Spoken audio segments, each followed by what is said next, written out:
Halo Jabra Tim. Ada sesuatu yang lagi rame nih. Lu harus kasih dia kesempatan lagi. Di atas kertas lo semuanya harusnya menang. Ada bahasan yang paling ditunggu-tunggu.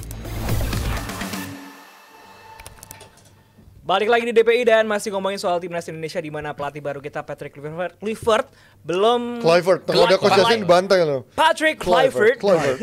Di mana fans kita udah banyak yang skeptis, bahkan udah banyak kritikan muncul ke pelatih baru kita walaupun belum resmi melatih nih Mas Panji. Yang pasti mereka harus diberikan waktu untuk membuktikan apakah mereka layak untuk mengambil pekerjaan ini atau memang layak kita sikat. Nah, tapi pertanyaannya adalah ini kan kita berkaca dari kita udah lihat beberapa interviewnya Pak Ete, terus juga ada si Arsenal Lingga, pokoknya terkait pendidikan pelatih Kluivert, dan dia sempat membahas kalau kita lihat dari CV-CV-nya mungkin hanya sebagai staff pelatih, asisten pelatih, pelatih striker, direktur klub dan lain-lain. Secara CV meragukan, tapi kata Ete ada yang bisa ditawarkan lain, yaitu dia mengambil contoh Zidane pun juga awal-awal tidak pernah melatih apa-apa, tapi di Madrid bisa. Pep Guardiola juga awal-awal hanya dari tim bawah, tapi bisa juga. Artinya apa yang coba menjadi dicontohkan dari Ete untuk seorang pelatih Kluivert ini? Apa yang bisa ditawarkan kalau CV-nya memang tidak bisa ditawarkan? Sebelum ke Rizal nanti panjang lebar ya. Ganti muka Aldi biar dipotong nih. Jawabannya bagus nih Mas ini. Kelas up dulu. Sebagai announcer WWF. Panda dong. Kan zaman dulu kan masih WWF, belum jadi WWE zaman dulu. Iya, soal CV, ya dia emang baru di tim Turki dan Curaçao. Dan di Curaçao pun dia selama dari 2015 sampai 16 kalau nggak salah naikin tim ini 50 peringkat. Kalau nggak salah tim yang seringnya emang ketemu tim-tim CONCACAF. Virgin Island, terus Kuba gitu-gitu kan, dan ya bisa lah naikin peringkatnya di FIFA. ST pun demikian, meningkatkan tim peringkat Indonesia sangat amat tinggi gitu. Jadi hal yang sama lah dilakukan oleh. Kalau ngomong Indonesia tonnya merendah ya. Kalau ngomong MU sama Arsenal tinggi ya tonnya. Berapi-api ya. Yakin. Gue sampai harus ikutan nunduk anjing, ngomong apa nih Aldi. Gue menunggu punchline aja nih, semangat nih. Iya, maksudnya kalau dari segi CV dibilang bagus banget enggak. Ya. Tapi bagus juga enggak dong sebenarnya. Bagus pun juga enggak. Belum masuk kata bagus ya, lah ya. Sejauh ini belum gitu. Cuman perlu adanya penjelasan lebih lanjut kenapa pada akhirnya Coach Kluivert yang pada akhirnya dipilih gitu menjadi pelatih kita gitu. Dan walaupun asistennya rasa sih lebih keren dibandingin sama Kluivertnya gitu, Pasteur dan juga Lanzat. Ya dia Kluivert dapat lisensi kepelatihan untuk dia ke KNVB, terus dia di Ajax juga Ajax Junior menjadi Ajaxiong, jadi pelatih striker, terus dia keluar terus jadi jadi director, terus dia ke Curaçao, terus dia dapat orang di PSG, balik lagi ke Curaçao gara-gara Gus Hiddink sakit gitu. Itu kan era Covid ya. Dan sekarang dia ke Turki terus dan yang menarik adalah saat dia melatih itu persentase kemenangannya nggak yang impresif. Gue harus bilang kalau gue lihat di transfer market info soal si Kluivert ini nggak yang mentereng banget lah, nggak yang mentereng banget gitu. Jadi tapi ternyata tim ini Indonesia harus gue akuin butuh kohesi, butuh keselarasan. Mungkin itu yang dicari sama manajemen PSSI bahwa Kluivert ini mungkin secara CV biasa aja gitu. Cuman dianggap bisa unites pemain-pemain kita ya, apalagi yang abroad gitu, yang dari Belandanya gitu. Jadi ya mungkin itu alasannya, karena kalau dari segi tactical gue belum melihat karena gue nggak lihat dia di Curaçao. Di 2022 pun kita bisa menang lawan Curaçao gitu kan, home away malah kalau nggak salah. Jadi ya Curaçao ya emang sih dari segi peringkat masih di atas kita, jadi peringkat 91 sekarang kalau nggak salah. Satu besar ya. Jadi ya masih kita butuh waktu lah, masih perlu kita lihat gitu apa yang mereka melakukan di timnas kita. Masalahnya seperti di Premier League juga, ini datang di era atau di fase yang do or die gitu, walaupun nggak ada yang kita harapkan nggak ada yang die di sepak bola, cuman ini fase yang sangat amat kritis dan diharapkan Kluivert dalam 2,5 bulan ini bisa langsung tune in bersama tim ini walaupun gue gak ngerti gimana caranya. Nah tadi kita juga nyebutkan juga seorang asistennya ada Alex Pastur dan juga Denny Lanzat. Dan Alex Pastur ini pernah main di film Gerhana ya, dia adanya Mandra itu kan. Benar. Itu yang gak banyak orang tahu. Cuman ya Itu Mastur. itu Eksklusif di sini. Infonya nih. Tapi kalau Panji tahu aja ya, Panji tahu aja. Tapi itu Mastur doang ya. Bagus ini. Gak pakai tambah-tambahan, Mastur doang, gak pakai tambah-tambahan yang lain. Mastur. Kalau ngomongin Yang nggak basi. sebelum ngomongin Kluivert dan juga bagaimana skemanya, tapi kan kita dengar dari interviewnya ET kemarin, apakah memang dua orang ini gerbong yang diinginkan dari awal oleh Kluivert? Kata enggak justru kan. Ini mungkin yang berbeda dari pelatih-pelatih kandidat lainnya, katanya udah siap membawa gerbong. Nah sementara ini sebenarnya bukan gerbongnya Kluivert, lebih kepada mungkin faktor dari interview-interview yang dicermukan akhirnya cocok dan katanya lu bisa teamwork apa enggak. Tapi apakah bisa dengan waktu yang sangat singkat mereka justru bukan dari satu gerbong disatukan untuk bisa ibaratnya kayak kita lagi kuliah nih, gua bagi Rizal, Aldi ini, lo kerja kelompok kayak biar dapat nilai bagus itu kan mereka harus butuh chemistry lebih panjang nggak sih? Menurut lo gimana? Ya gue rasa itu jadi faktor-faktor X lah bisa dikatakan seperti itu ya. Tapi gue optimis nama-nama ini bakal bisa sinergi bareng gitu. Karena kalau ngeliat dari CV-nya ya jelas Alex Pastur ini sangat wangi banget namanya di Liga Belanda, khususnya bukan Liga Belandanya, khususnya di Eerste divisinya, karena dia spesialis bisa ngangkat tim dari level 2 bisa promosi ke level ke 1. Dan Almere City kan juga dia di 2022-2023 berhasil mengantarkan tim itu promosi ke Eredivisie, dan yang lebih impresifnya lagi adalah bikin tim itu bertahan gitu. Dan sekarang ketika ditinggal dia justru Almere terjebak di zona degradasi. Jadi ini pelatih yang kalau gue baca-baca juga punya keyakinan akan taktiknya tuh, dia walaupun promosi biasanya tim promosi kan menyesuaikan gitu secara taktik, belum tentu taktik yang dia bisa sukses ngebawa dia promosi itu bisa berguna juga, bisa berjalan ketika tampil di kasta tertingginya. Tapi ternyata dia bisa sustain di level tertinggi, itu sebagai poin plus juga lah bagi Alex Pastur. Dan untuk konteks-konteks pelatih kepala dan punya dibantu sama asisten-asisten yang biasanya pinter-pinter itu kan juga kasus di Eropa kan juga banyak sebenarnya. Banyak. Ketika Liverpool juara di Istanbul, Benitez dianggap yang paling penting, tapi beberapa media mengatakan Paco, asisten yang jauh lebih penting untuk bisa nganterin Liverpool bisa ngeraih kesuksesan. Dan kasus-kasus lain juga Jurgen Klopp, Pep Linders ya. Pep Linders sebelumnya si Buffak ya. Buffak yang dianggap sama dia tuh disebutnya The Brain. Kalau Klopp menyebutnya dia di hati kalau di timnya, di hati. Kalau di Belgia De Bruyne nyebutnya. Itu literally kalau itu. Jadi faktor-faktor pelatih yang menganggap peran Karet penting Buffak. asisten Buffak Bifak gitu. Karet Buffak. Itu terjadi gitu. Di Eropa pun terjadi ke pelatih-pelatih besar juga. Kayak Klopp nyebut asistennya De Bruyne si Buffak, abis itu ada satunya lagi sebagai kepala otaknya. Jadi itu faktor-faktor yang jelas akan sangat memudahkan peran dari seorang pelatih, karena asisten tuh kadang juga punya peran yang penting banget loh. Gue potong jawab. Itu yang lu bilang tadi Klopp dengan Buffak Karet gitu-gitu. Buffak tadi udah lama mereka tuh. Iya, faktor itu makanya faktor X baru disatukan bareng. Iya. diketemuin gitu kan dalam satu project yang sama. Targetnya tinggi banget. Karena dulu kan kita pernah lihat kasusnya MU ya MU lagi. McLaren. Katanya McLaren siapa Rangnick gitu kan. Dia akan menjadi pelatih sementara, tapi nanti dia akan menjadi Dirtek dan nanti akan Ten Hag. Tapi pertanyaan gua, apakah mungkin Jerman dan Belanda dipertemukan dan kemudian yang satu menjadi mendengarkan satu sama lainnya? Nyata kan enggak cocok. Ten Hag langsung nge-cut si Rangnick.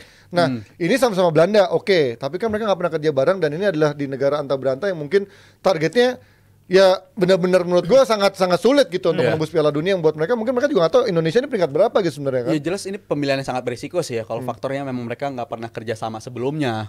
Secara chemistry pasti waktu yang sangat singkat, tapi kan ada juga dalam manajemen relasi kuasa itu pasti akan berperan juga gitu. Kluivert di Belanda namanya juga bukan anak kencur lagi gitu ya. Di Belanda sangat wangi namanya dari relasi kuasa sebagai pemain, dan gue rasa dari respect itu akan didapat karena pelatih-pelatih di luar pun dia tadinya sebagai pemain sejago sebagai pelatih nggak semuanya bagus, tapi respect itu selalu mereka dapetin gitu. Dan gue rasa Kluivert punya aura tersebut sebagai leader di ruang ganti, dia sebagai pemimpin bisa menyatukan tim, gue harap bisa ngelakuin itu. Dan secara CV kan dia lebih banyak sebenarnya buat promosi pemain-pemain muda bagus kan. Dia pemain-pemain seperti itu, sporting director dia juga pernah, dan gue rasa peran dia lebih ke cara merangkul ke ruang ganti itu, dan gue rasa Kluivert punya kemampuan untuk itu. Secara taktikal ya bisa jadi ini ibarat Buffak kayak buat Jurgen Klopp, si Pastor dan yang lain-lainnya ini. Kalau kalian menerawangnya apa fungsinya masing-masing? Kalau Kluivert sebagai yang head coachnya, dia akan merangkul secara nama, dia akan memberikan efek motivasi, aura dan lain-lain. Nah, kalau dari seorang Denny Lanzat ya, kalau udah ada Alex Pastur, gue pikir tadi Denny Lanzat akan menjadi stand, nyata ada Alex Pastur dulu, baru seorang Denny Lanzat.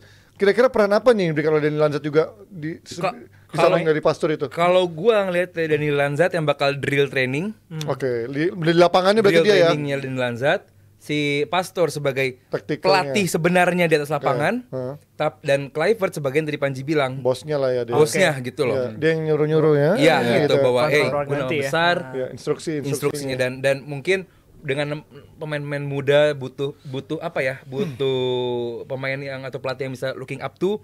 Ya Kluivert punya itu gitu dan gua harap ketiga ini bisa menjadi obat lagi karena ya gini, kita bukan fans STY, bukan, kita fans timnas gitu ya. Oke, sekarang ST-nya udah nggak ada di timnas. Kita tetap pengen yang terbaik untuk di timnas. Gak ada yang pengen bahwa lihat nih dengan pelatih baru dan Kluivert Mampus pasti lu bakal timnas, mampus gitu. jelek lu nggak. Gila lu. Kita nggak begitu. Enggak. Kita pengen target kita sama, target Indonesia sama, pengen melaju ke World Cup. Iya.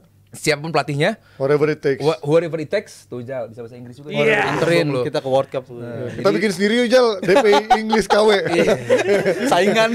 Sama Anjar. Mari Anjay. kita saksikan dulu itu. Gitu deh.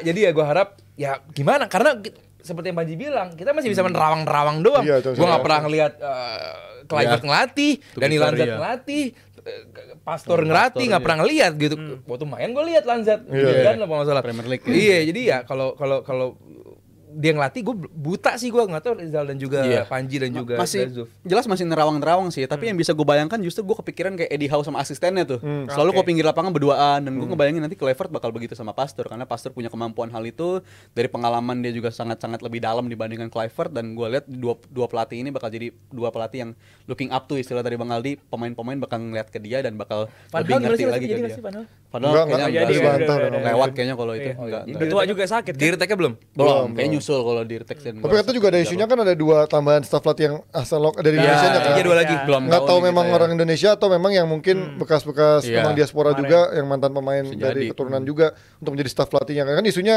berkembang kayak Irfan Badim, siapa lah sebut-sebut yang nama-nama Maitimo meningkat Sergio Van Dijk gitu kan. Van Bokering. Yang ya itu dia jadi security katanya, gue nggak tahu di mana. bener Maitimo apa katanya minat ya. Maitimo ya isunya Maitimo kan juga ya dari punya lisensi juga. Virzizio Romano tadi dia nge-up berita si Mas Virzi, dia bilang Maitimo terbuka dia. Gue sebut dia Virgilio Romano. Virzizio Romano. Iya, Virzizio Romano. Dia terbuka katanya kalau ada tawaran dan gue rasa dia juga belakangan juga ke Piala Dunia U17. Iya, iya, iya. Pelatihnya dia kan dan gue Iya, rasa iya, dia bakal jadi additional juga kalau seandainya tertarik banget sih kalau dia bisa memperkuat timnas kita secara staff sebagai level staff pelatih gitu dari seorang Maitimo. Oke. Dan kalau dari taktik kan ini pemain yang timnas kita kan udah terbiasa dengan 3 back ya, 3-3 gitu. Nanti di tangan pelatih baru kita. Kluivert demennya 4-3-1. Iya. Asisten-asistennya demennya 3-4-1-2. Ah. Iya. Itu jadi agak nggak tahu nih siapa yang kuat-kuat aja nanti main lebih cocok yang mana gitu karena ada alasan bahwa pelatih sebelumnya mengimplementasikan skema yang tidak disukai sama pemain. Oke. Nah, jadi apakah Dan isunya waktu lawan Arab pemain bermain tanpa skema pelatih. Iya. Ya kan? Katanya Isu, itu isunya ya. isu. Yang gua dengar kanan kiri ya. Isu. isunya Iya, katanya. ya, nyampe gitu. Termasuk Marcelino katanya bermain lebih sesuai ininya free juga. roll, sempat kena marah di pinggir lapangan, itu katanya. Iya, tapi Gua cuman- terbukti bisa 2 gol. Iya. Oh jadi lu menuduh? Parah lu Zuf. Kenapa jadi framing gue? Kecewa lu gue kecewa dengernya. Cuman ya balik lagi kita tunggulah. Tunggu. Iya, kita cuma bahwa bisa melihat-lihat. kita bisa mau pakai formasi apa, pendekatannya apa, kenapa 4-3-1, kenapa 3-4-1-2, belum tahu. Dan walaupun dia udah punya pakem formasi, tetap Oke. lawannya apa, punya bakal treat yang berbeda gitu kan. Iya. Nah, gue pengen tahu sebenarnya justru bukan pelatih-pelatih baru ini meng-assess timnas kita, tapi bagaimana mereka meng-assess lawan juga. Oke. Bagaimana mereka meng-assess Australia, meng-assess Bahrain, China gitu kan, itu perlu gitu. Oke, kalau gini gue kasih ini aja deh dari Aldi dan juga Rizal. Apa tuh? Bikin tim 11 terbaik Hai. tanpa ada Jairo ya. Gue nggak ngitung Jairo. Belum. Tapi Yang belum resmi Romeni belum. boleh menurut gue. Dengan Romeni boleh kan formasi ya, menurut gue. formasinya menurut Dengan saya- Romeni sekarang ada di Oxford sebagai pemilik yang visanya gampang menurut gue. Oke, Romeni udah akan masuk. Menurut kalian? Kesana. 11 pemain terbaik dengan formasi 3 atau 4. Sebut Pais dulu. di kiper, Kiper oke lo, Pais. kiper. Kiper pas. Oke, back.